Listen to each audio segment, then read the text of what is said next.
Pessoal, tudo bem? Estou aqui de novo para dar continuidade naquelas aulas que nós havíamos começado, né? Que eu comecei esses dias para a gente poder falar sobre aquela linha de estudos da filosofia, da sociologia, da artes, visando o pessoal que vai fazer aí o vestibular para a Universidade Estadual de Maringá, para a UEM, né? São por etapas e eu fiz uma sequência, estudei os últimos vestibulares de 2015, 2016, 2017 e tracei um cronograma de estudos. Eu estou gravando em vídeo síntese desse cronograma. Então a gente começou com a parte da filosofia. Então nós já trabalhamos sobre os pré-socráticos, sobre os sofistas. Na nossa aula de hoje nós vamos falar de um dos grandes magos da filosofia, considerado um dos principais filósofos, que foi Platão.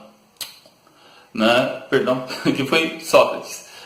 Vamos falar de Sócrates. Depois, na sequência, a gente vai falar de Platão, depois de Aristóteles, depois da escola patrícia, dos filósofos medievais, Santo Agostinho, Pelágio, depois vamos falar dos filósofos mais contemporâneos, modernos, depois contemporâneos, ok?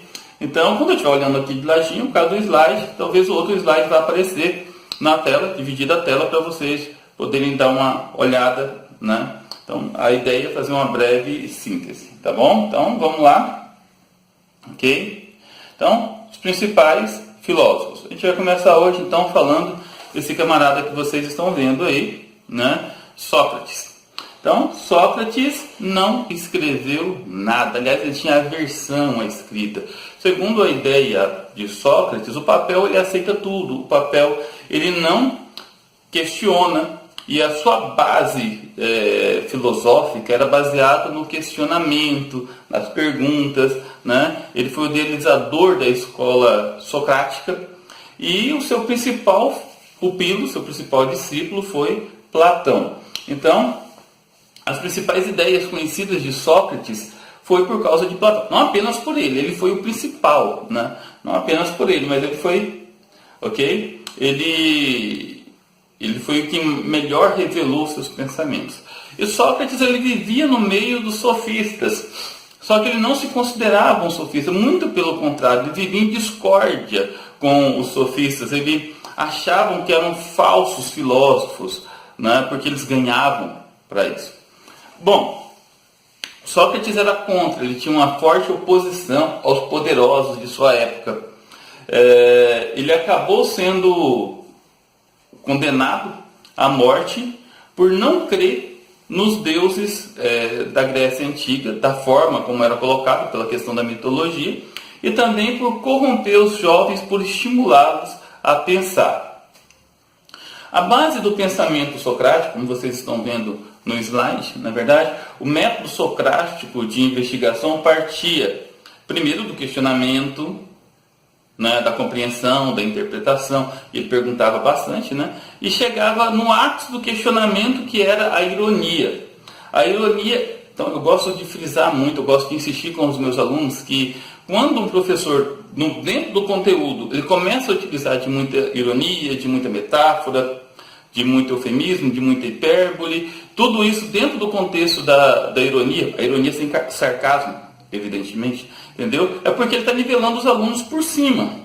Porque a base da compreensão e da interpretação já foi superada. Então, essa ideia socrática de utilizar a ironia serve para estimular os jovens a pensar. Esse estímulo serve para chegar até a maiêutica socrática.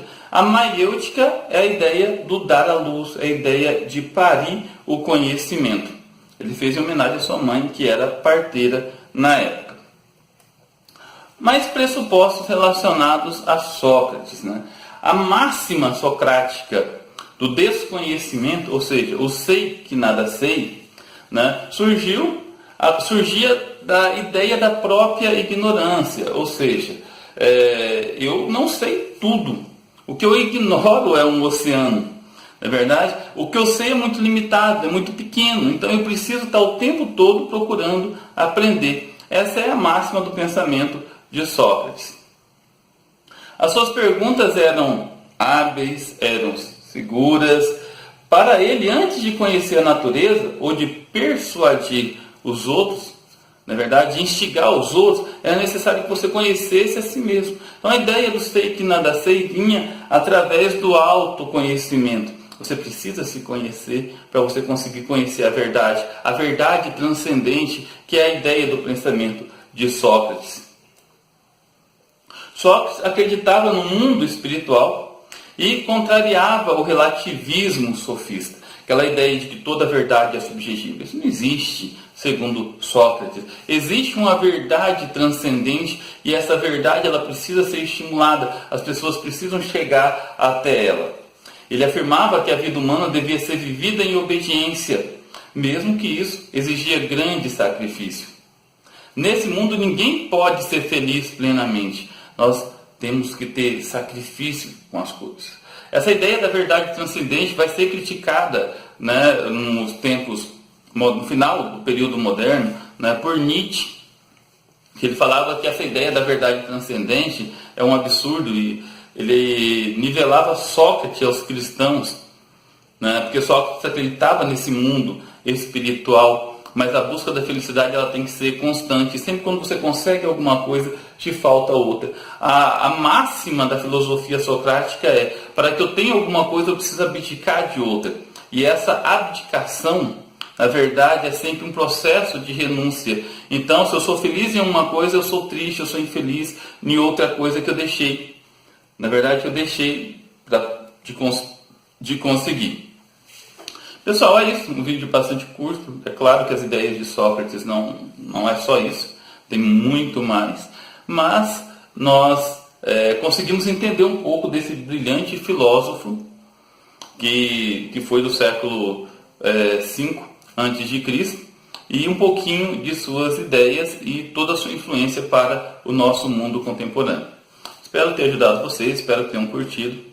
Fiquem com Deus e até a próxima.